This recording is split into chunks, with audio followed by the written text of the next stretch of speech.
that direction. I want to turn to Bernie Sanders. We had the first extensive hour with Bernie after the election. I spoke to him Monday night at the Free Library. We played it Tuesday. He spoke about how he hopes to reform the Democratic Party as the new chair. Well, it's a new position called the outreach position. He's now in the Senate Democratic leadership, even if he is an independent socialist. This is Bernie Sanders. The new approach, I think, is to create a 50-state strategy. That means we start playing ball in states that the Democrats have conceded decades ago. But more importantly, we create a kind of grassroots party where the most important people in the party are not just wealthy campaign contributors, but working people, young people, people in the middle class who are going to come in and going to start telling us what their needs are and give us some ideas as to how we go forward. And I accept this responsibility as outreach chair with a lot of trepidation, but also with excitement. I'm going to be going around the country to try to do everything that I can to create a party which represents working people and not just the 1%. So a lot of questions here, and I encourage people to watch the full hour at DemocracyNow.org. You are a big supporter of Bernie Sanders. You served on the Democratic Platform Committee on behalf of Bernie Sanders. Do you think he's right to work on reforming the Democrats rather than focus on building a new party? He is leading a movement called Our Revolution. He has said we have to work with Donald Trump in different ways, he says to the people who supported him. Elizabeth Warren in the last day has said she's not so clear she's going to be working with Donald Trump. I mean, very interesting, when Barack Obama came in, Mitch McConnell made it very clear they won't work with Obama at all. But what are your thoughts on all of this, the inside-outside strategy? Well, I think there's going to be a lot of different responses. I have a deep love and respect for Bernie Sanders. I always will.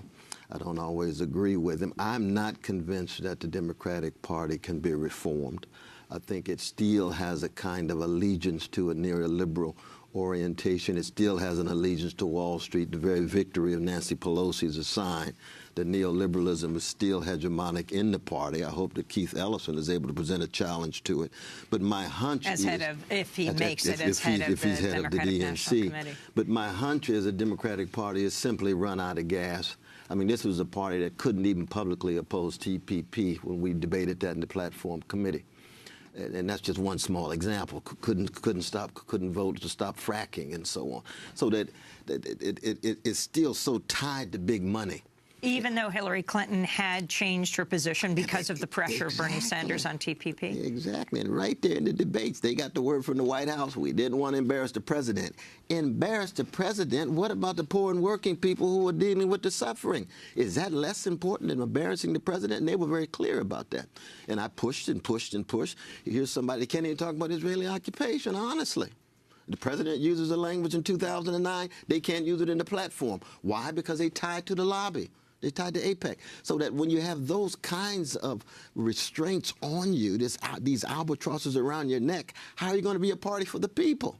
How are you going to be a party for working people, poor people? How are you going to be a party for those brothers and sisters in Yemen who are dealing with U.S.-supported troops and bombs killing them, mediated with the Saudi Arabian government? How are you going to deal with Palestinians dealing with Israeli occupation? How are you going to deal with Africans, expansion of AFRICOM and so forth? There has to be some integrity and moral consistency.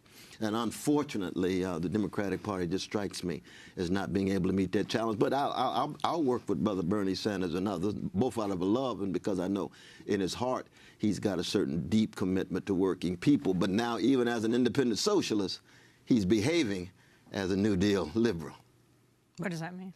That means that he is a democratic socialist is a radical who's critical of the system. A New Deal liberal works within the system and doesn't want to bring massive critique for structural change. And I can understand it because he's inside. But those of us who are outside and free, we're going to tell the truth. We're going to be honest. We're going to have a certain kind of moral and spiritual and intellectual integrity. And no matter how marginal that makes us, we're not in any way going to become well-adjusted to this injustice. We're going to break and then come back to what's happened in North Carolina And then you're headed to North Dakota, so we'll talk about that as well. Dr. Cornel West, Professor Emeritus at Princeton University. He endorsed Bernie Sanders and was served on the Democratic Platform Committee. This is Democracy Now! We'll be back in a minute.